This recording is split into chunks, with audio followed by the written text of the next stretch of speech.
Welcome to The Explainer. Today, we're going to dig into something kind of frustrating.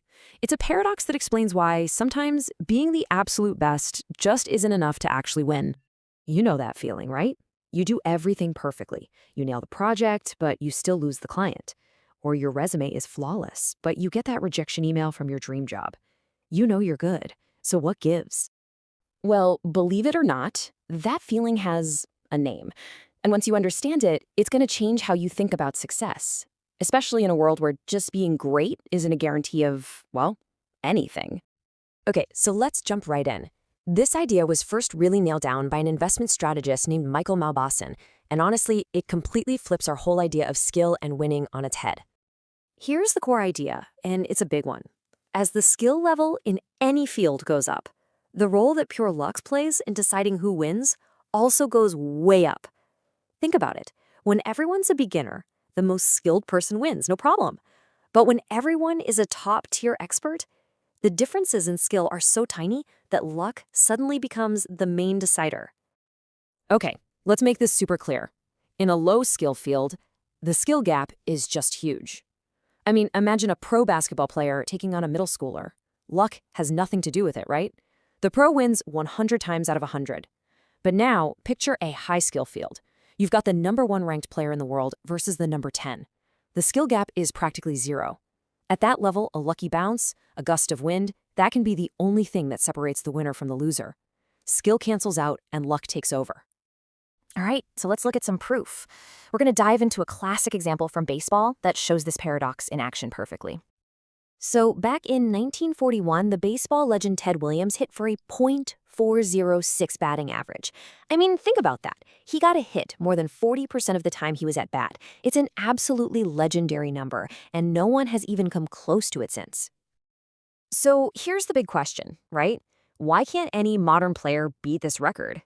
I mean, today's athletes are stronger, they're faster, they have better training, better nutrition. They are objectively better in every single way.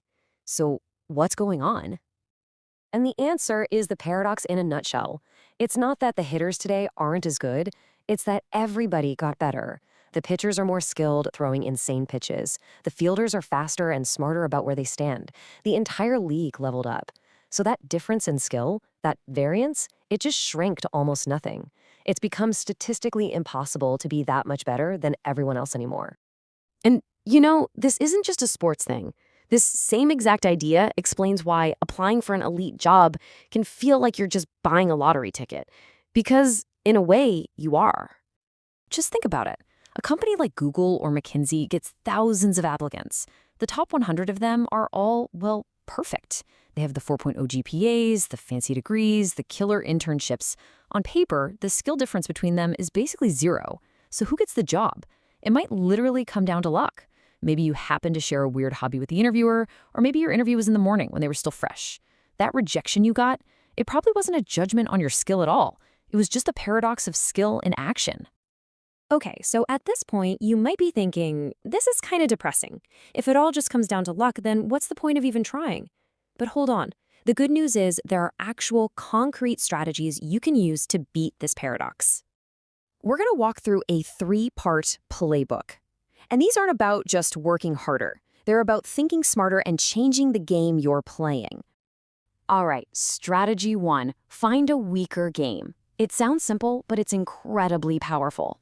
If you're in a field that's totally saturated with experts, your best move might be to take your elite skills somewhere else, somewhere they're not common, a place where you can really dominate.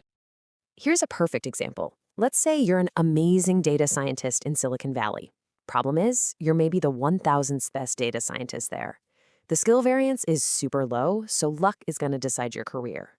But what if you take those exact same skills and go work for a big old-school construction firm? You might be the first and only data scientist they've ever hired. All of a sudden, the skill variance is huge. You are the dominant factor, and luck barely matters. Okay, strategy number 2.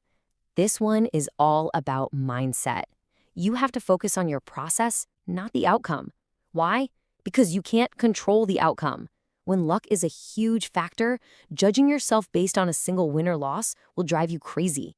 The only thing you can truly control is the quality of your work, your preparation, your execution, your process.